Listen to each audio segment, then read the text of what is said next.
Pernah nggak sih kalian ngerasa aneh? Di dalam kehidupan nyata tuh kita bisa menghadapi banyak masalah besar. Contohnya kayak ditolak kerja lah, nilai kuliah jelek, target bisnis gagal, atau bahkan rencana hidup berantakan. Tapi begitu kita kehilangan 20 poin atau bintang di rank game kompetitif yang kita mainkan, tiba-tiba emosi kita tuh bisa naik secara drastis.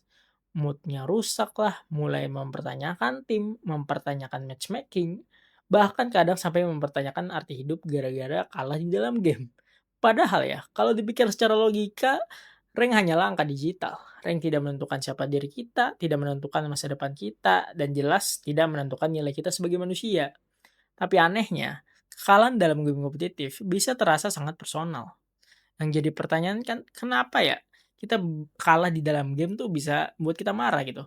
Kehilangan angka di layar yang nggak seberapa itu yang tidak ada artinya dalam hidup kita, bisa mempengaruhi mood kita sepanjang hari.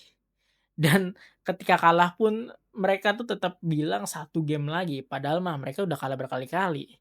Jawabannya ternyata bukan cuma soal game, karena yang sedang dipertaruhkan bukan sekedar kemenangan, tapi ego, status, identitas, dan kebutuhan manusia untuk terasa bernilai.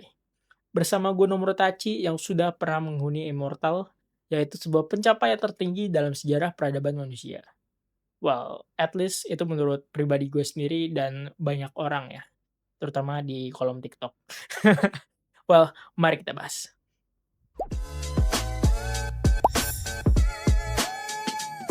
Nah, mari kita mulai dari pertanyaan sederhana.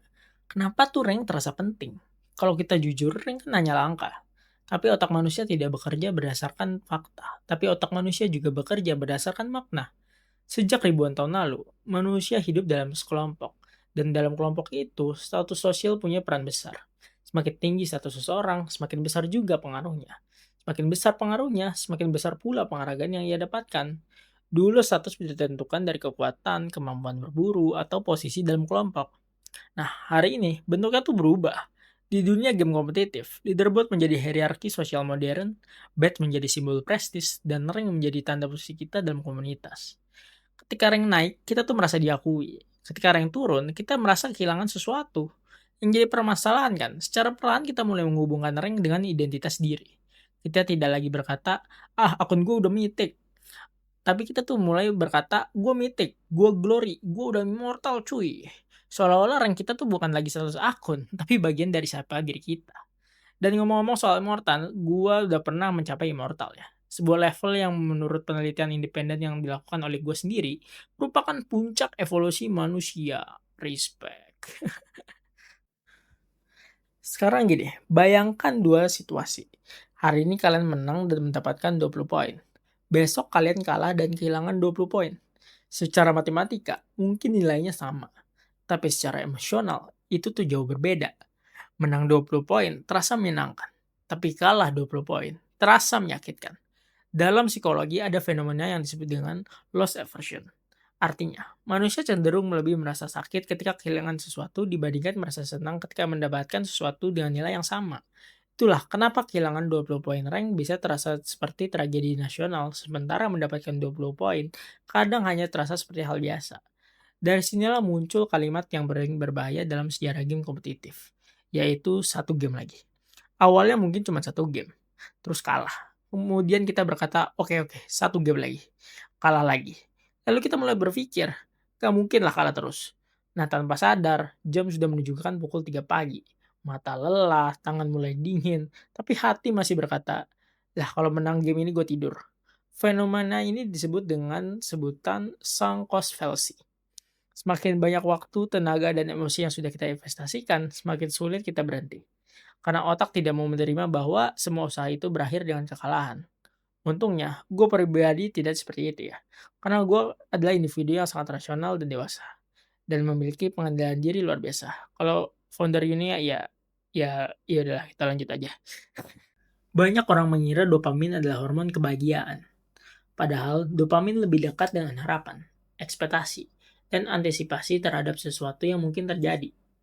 Otak manusia adalah mesin prediksi. Setiap saat, otak mencoba menebak apa yang akan terjadi selanjutnya. Ketika hasil lebih baik dari perkiraan, dopamin kita meningkat. Ketika mungkin sesuai perkiraan, dopamin stabil. Tapi ketika hasil jauh buruk dari perkiraan, dopamin kita tuh menurun drastis. Sekarang bayangkan ini, kalian sedang win streak. Tim kalian kompak, musuh terlihat mudah, kalian sudah mulai membayangkan kemenangan. Bahkan mungkin sudah siap-siap screenshot rank baru untuk story. Lalu, tiba-tiba kalah. Yang hancur bukan hanya pertandingan, yang hancur adalah harapan. Dan ketika harapan runtuh, otak meresponnya dengan rasa frustasi.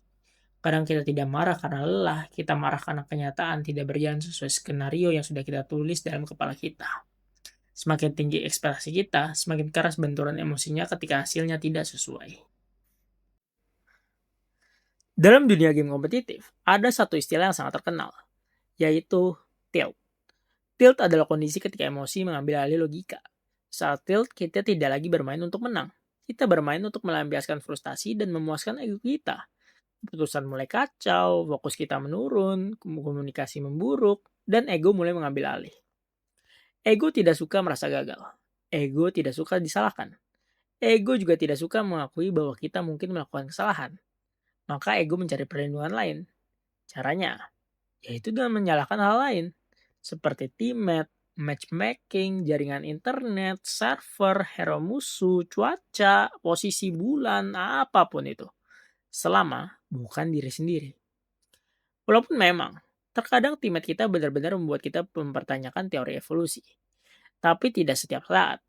Setelah mencapai immortal, gue menyadari satu hal penting. Kadang ya memang salah kita sendiri. Saya tahu, kalimat itu mungkin agak menyakitkan.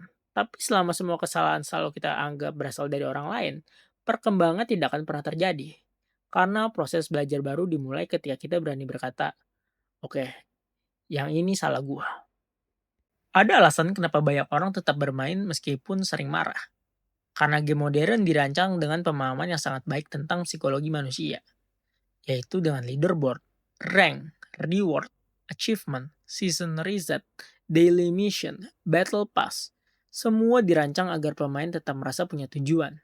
Selalu ada target baru, selalu ada hadiah berikutnya, selalu ada alasan untuk bermain satu pertandingan lagi. Dan bagian paling menarik adalah ini. Ketika kita akhirnya mencapai target, season berakhir, sebagian proses di reset. Lalu kita mulai semuanya dari awal. Dan kalau dipikir-pikir lagi ini konsep yang luar biasa gitu. Manusia menghabiskan ratusan jam untuk mengejar angka. Kemudian angka itu di reset. Lalu manusia kembali menghabiskan ratusan jam untuk mengejar angka yang sama. Dan kita melakukannya itu secara sukarela. Spesies yang benar-benar menakjubkan gitu. Luar biasa. Tapi sebenarnya yang kita cari bukan hanya angka. Yang kita cari adalah perasaan berkembang, perasaan menjadi lebih baik, dan perasaan bahwa usaha kita menghasilkan sesuatu. Masalahnya muncul ketika angka itu mulai menentukan harga diri kita. Saat rank menjadi ukuran nilai diri, setiap kekalahan terasa seperti serangan pribadi. Bukan lagi sekedar kalah dalam pertandingan, tapi seperti kehilangan validasi. Dan pada akhirnya mungkin ada satu pertanyaan yang lebih penting. Apa sebenarnya sedang kita cari? Rank atau perasaan adrenalin yang diberikan oleh rank? Karena kalau dipikir lebih dalam, rank tidak pernah benar-benar abadi. Meta berubah, season berganti, game kehilangan popularitasnya, komunitas berpindah, dan pada suatu hari, pencapaian virtual itu mungkin tidak lagi berarti apa-apa. Tapi ada hal yang jauh lebih berharga dari sekedar rank. Kemampuan mengendalikan emosi, kemampuan menerima kekalahan, kemampuan belajar dari kesalahan, dan kemampuan memisahkan nilai diri dari angka yang ada di layar. Mungkin kemenangan terbesar bukanlah mencapai rank tertinggi. Mungkin kemenangan terbesar adalah ketika kita mampu kalah tanpa kehilangan kendali atas diri sendiri. Ketika kita bisa menerima bahwa kegagalan bukan ancaman terhadap identitas, melainkan bagian dari proses bertumbuh. Dulu gue juga kira mencapai immortal akan menjawab semua pertanyaan kehidupan gue. Ternyata enggak. Tagihan tetap datang, skripsi tetap menunggu, gue harus tetap kerja, dolar 18.000, dan nasi padang tetap naik harga. Oh, apa tuh? Oh, bercanda. Oh, cut. Sorry.